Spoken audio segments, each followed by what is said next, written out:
Bharatiya Janata party ने विभिन्न राज्यों में होने वाले लोकसभा और विधानसभा उपचुनाव के लिए उम्मीदवारों के नामों की घोषणा कर दी है।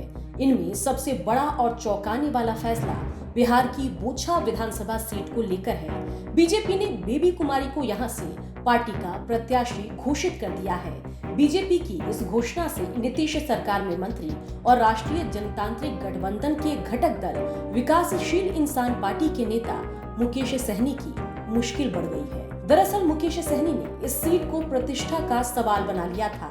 ऐसे में अब एनडीए में टूट का खतरा मंडराने लगा है। देखिए, बोचहा के मतदाता और कार्यकर्ता और मुजफ्फरपुर जिला के सभी कार्यकर्ता पदाधिकारी के तरफ से शीर्ष नेतृत्व को बहुत बहुत आभार। और यह जीत जनता की जीत है और हम भारी मतों से बोचहा की जनता जिताने के काम करेगी और आभार प्रकट करते हैं। पूरी तरह आश्वस्त है। मैं 5 साल सेवा की हूँ और शीर्ष नेतृत्व ने विश्वास हम पर किया है, बोचहा के जनता पर विश्वास किया है, तो बिल्कुल यह सीट भारी मतों से विजय प्राप्त होगा। आपने किसी से बात नहीं किया, किसी सहयोगी दल से बिना बात किए हुए आपने उम्मीदवार का नाम घोषित कर दिया। वो तो वीआईपी की सीट थी। हमारे मुसाफिर पासवान जी जो दलित समुदाय से आते हैं, उनकी जीती हुई सीट थी। वो वीआईपी की को मिलना चाहिए था वो सीट।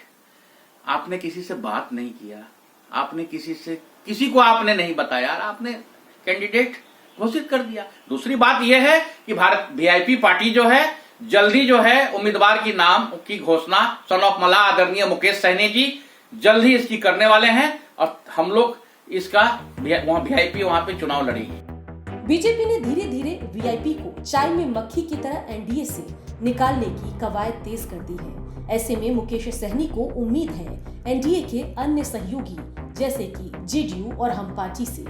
पूरे मामले पर हम प्रवक्ता क्या कह रहे हैं, जरा सुनिए। देखिए, बोचहा की सीट वीआईपी की परंपरागत सीट रही है और चूंकि अब वहां से भारतीय जनता पार्टी ने अपने उम्मीदवार उतार दिए हैं, इसलिए होली के उपरांत एनडीए के तमाम शीर्ष नेतृत्व बैठकर उस मामले पर निर्णय लेंगे।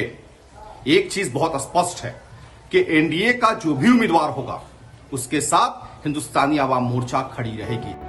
2021 में जब तारापुर और कुशेश्वर स्थान विधानसभा सीट पर उपचुनाव हुआ था तो महागठबंधन खंड खंड हो गया था, जिसका खामियाजा कांग्रेस और आरजेडी दोनों को भुगतना पड़ा था।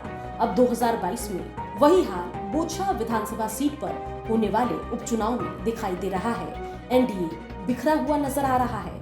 अब देखना होगा इसका कितना फायदा आरजेडी को मिलता है। मुजफ्फरपुर से संवाददाता मणिभूषण शर्मा के साथ ब्यूरो रिपोर्ट बिहार तक।